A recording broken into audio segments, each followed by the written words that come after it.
The Raiders are adding a former Patriot to their secondary. Oakland signed ex-Pat safety Jordan Richards, the team announced on Friday. "We have signed Jordan Richards, https://t.co/q7weekirksdow. The 26-year-old spent 3 underwhelming seasons in New England before being traded to the Falcons prior to the 2018 season.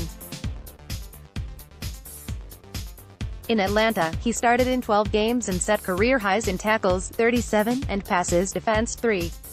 Click here to download the new My Teams app by NBC Sports. Receive comprehensive coverage of your teams and stream the Celtics easily on your device. Bill Belichick was born to be a football coach. He learned the game at a young age from his father, an assistant coach at Navy, soaked up its nuances as a player through college, then immediately began his NFL coaching career in 1975. But what was his message to protege Nick Saban as head coach of the Cleveland Browns? Coach less. Here's Saban, who spent 4 years as Belichick's defensive coordinator in Cleveland from 1991 to 1994, at an Alabama press conference Thursday explaining a valuable lesson the New England Patriots coach once taught him. Hat tip to our Tommy Curran for sharing. Nick Saban with a quick story about getting chewed out by Bill Belichick for coaching too much. His message to Saban: let the players play. The mantra of ABC, always be coaching, can hinder players' ability to succeed on game day. Movie camera at BoomInsider. Pic.twitter.com/rectate_sheep Danny Schechter Eagle at Coach The Shack, April 4, 2019. Sometimes players are kind of depending on that reinforcement all the time in practice, Saban began. In a game, there's no coach out there. I coached like that when I was an assistant. We'd have a scrimmage at the Cleveland Browns, and Belichick would chew my butt out, man. He'd say, let the players play, and I was like, wow. I've never had my butt chewed out before for coaching and teaching, yet Belichick's message, that there is such thing as too much coaching, and that players must learn to execute on their own, apparently stuck with Saban, who since has shared it with his Alabama staff. I have to say the same things to our coaches now. Because there's a time when you've just got to let the players play. Because in the game, they've got to know what to do, they've got to know how to do it, they can't depend on somebody else to make a call for them. They can't depend on somebody else to recognize things for them.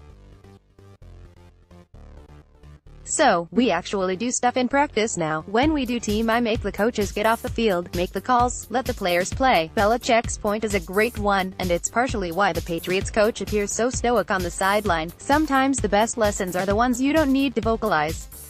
Belichick recently was spotted chatting it up with Saban at Alabama's Pro Day, so perhaps the two reminisced about the story Saban told Thursday. Click here to download the new My Teams app by NBC Sports. Receive comprehensive coverage of your teams and stream the Celtics easily on your device. The Arizona Cardinals' cat is out of the bag, but they're apparently doing their best to control the narrative. The Cardinals and head coach Cliff Kingsbury seem set on taking Oklahoma quarterback Kyler Murray No. 1 overall in the 2019 NFL Draft, fueling speculation they'll attempt to trade last year's No. 10 pick Josh Rosen, and that the New England Patriots may be interested. According to Bleacher Report's Matt Miller, Arizona already has received offers for Rosen, but is trying to drive up the quarterback's price tag as the draft draws near. One AFC executive told me this week the Cardinals have received at least 2 offers for Rosen, but want to save face and get as close to a first-round pick as possible. Said the exec, they're hoping the closer to the draft we get, some team is going to realize they will miss out on Dwayne Haskins or Drew Lock.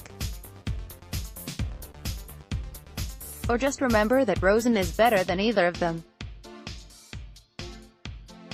And pony up a late first-rounder. The Patriots reportedly are very interested, acquiring Rosen as the heir apparent to 41-year-old QB Tom Brady. Even if they're not totally convinced, the Cardinals will trade him.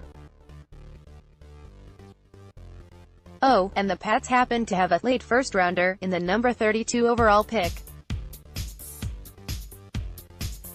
But would New England really part with a first-round pick to trade for a player who wouldn't see the field in 2019? Bill Belichick and co. have more pressing needs to address, so it seems more likely they'd angle the 56th overall pick and potentially add an additional pick or two as a sweetener for Rosen and stand pat if the Cardinals balk at the offer, especially considering there are plenty of QB prospects in this year's draft to consider. Click here to download the new My Teams app by NBC Sports. Receive comprehensive coverage of your teams and stream the Celtics easily on your device.